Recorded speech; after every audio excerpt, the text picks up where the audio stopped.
Once upon a time, in a quiet village, lived a woman named Mira. Every morning began with her sighing at the same sky. Her garden was small, a few pots, dry soil, and a heart that had forgotten how to bloom. She watered her plants every day, but spoke to them with hopeless words. She would say, "You won't grow. Nothing good ever stays with me." Her voice was gentle, but filled with sadness, and the plants listened. Over time, the leaves dulled, and the air around her home felt heavy. She didn't realize she was feeding her pain every morning with her words. Because sometimes we don't just speak, we plant. One morning, an old gardener stopped by. He watched Mira water her silent garden. He smiled kindly and asked, "How long have you been watering your sadness?" Mira frowned.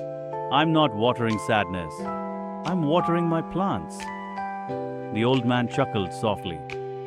"No, my dear. Water feeds only what you talk to." Confused, she asked, "What do you mean?" He pointed at her lips. "Every time you speak, your words become water. What are you watering? Your problems or your joys?" Mira stood silent. No one had ever told her that words had roots. That night, she sat alone by her window. The moon shone softly over her garden. She whispered, "Maybe he's right. Maybe my plants are tired of hearing me complain." For the first time in years, she said thank you. Not for something big, but for breathing, for the stars, for the small things. The air around her seemed lighter. She didn't know it yet, but the garden had heard her joy. A few mornings later, she saw a single bud on a once dry stem. Her eyes widened. "How?" she whispered. She smiled for the first time in months and said, "Thank you for trying." Every day after that, she spoke differently.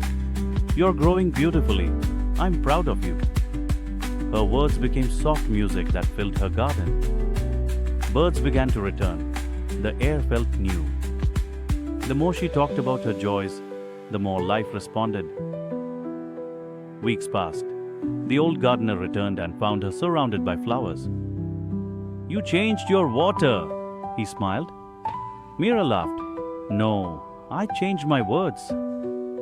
"And that," the old man said, "is how you change your life."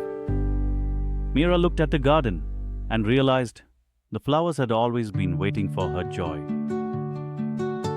From then on, she shared her story with everyone she met.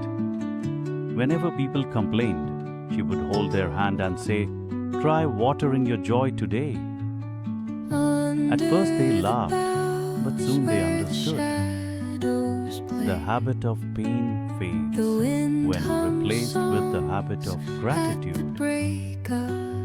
Her garden became a place where people came not to cry, but to remember hope. Years later, children played among her flowers, calling it the Garden of Words. They said, "Every flower here has a story of joy." Mira smiled, old and peaceful, whispering to herself, "Talking about your problems is easy. Talking about your joy takes courage." And as the sunset painted her garden in gold, she whispered her last words to the flowers, "Grow through my joy." Moral: whatever you speak becomes the seed of your tomorrow. So speak life, not loss. Speak joy, not pain.